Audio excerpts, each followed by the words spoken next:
Assalamualaikum warahmatullahi wabarakatuh. Di sini saya akan menjelaskan tentang Atomic Absorption Spectrophotometry atau AAS dan Inductively Coupled Plasma atau ISP.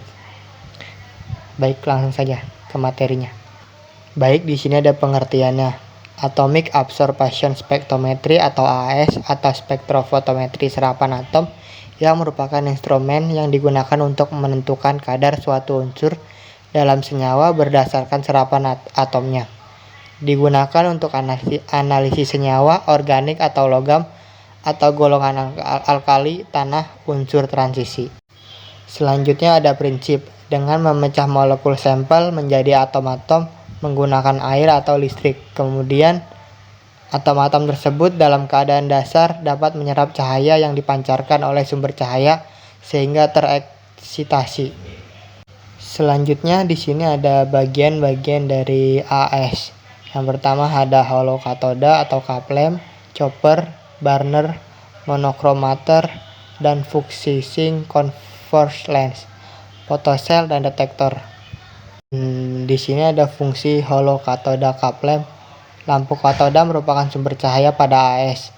Yang kedua ada chopper, digunakan untuk membedakan radiasi yang berasal dari lampu katoda dan dari nyala api. Yang ketiga ada photocell. Photocell pada AS berfungsi untuk mendeteksi intensitas cahaya yang diserap oleh atom saat melewati sampel. Yang keempat ada burner, merupakan alat di mana campuran gas atau bahan bakar dan oksida dinyalakan. Yang keempat ada monochromator, berfungsi untuk mengisolir sebuah resonansi dari sekian banyak spektrum yang dihasilkan oleh lampu katoda berongga. Yang kelima ada focusing converse lens, digunakan untuk memfokuskan sinar terkolimasi dari sumber cahaya ke serat silika yang menyatu. Yang keenam ada detektor, untuk mengubah energi radiasi yang jatuh pada detektor menjadi sinyal elektrik atau perubahan panas. Slide selanjutnya ada cara penggunaan. Yang pertama ada saat fase pra-analitik. Dilakukan preparasi sampel dan deret larutan. Di sini membuat standar preparasi sampel. Setelah standar dan preparasi sampel jadi, kemudian disaring dan dimasukkan ke dalam tabung reaksi. Yang kedua saat fase analitik. Di sini akan diukur belangko dan sampelnya.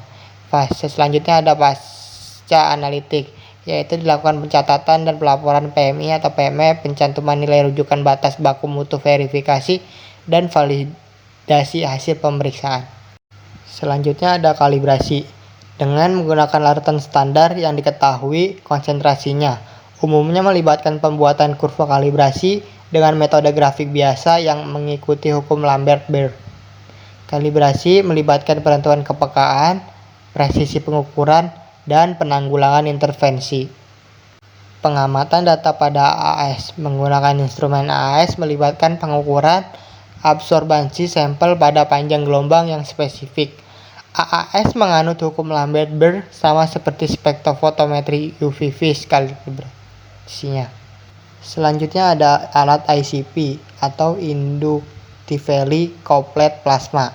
Pengertiannya adalah alat yang digunakan untuk menganalisis kadar-kadar unsur logam dari suatu sampel dengan menggunakan plasma argon.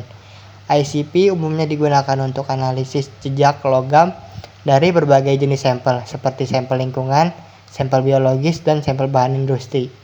ICP menggunakan plasma argon yang diinjeksi dengan sampel, dan cahaya yang dipancarkan oleh atom atau ion dalam ICP dikonversi ke isyarat elektrit oleh fotomultiplier pada panjang gelombang yang sesuai. Baik, di sini ada bagian-bagian dari ICP. Yang pertama ada generator frekuensi tinggi, menghasilkan medan magnet berfrekuensi tinggi yaitu 27 sampai 40 MHz yang digunakan untuk menginduksi plasma. Yang kedua ada kawat induktor, dililitkan di sekitar tabung kuarsa atau torch untuk menghasilkan medan magnet yang menginduksi plasma. Yang ketiga ada torch atau tabung kuasa, penampung gas inert atau biasanya argon yang dipanaskan oleh medan magnet untuk membentuk plasma. Yang keempat ada nebulizer, mengubah sampel cair menjadi aerosol halus untuk injeksi ke dalam plasma. Yang kelima ada spray chamber, menurunkan suhu aerosol dan mencegah penyumbatan pada torch. Yang keenam ada interfase corner, memisahkan plasma dari gas carrier dan aerosol yang tidak terbakar. Kalibrasi pada ICP. Yang pertama, persiapan standar. Persiapan larutan standar dengan konsentrasi yang diketahui untuk setiap unsur yang akan dikalibrasi.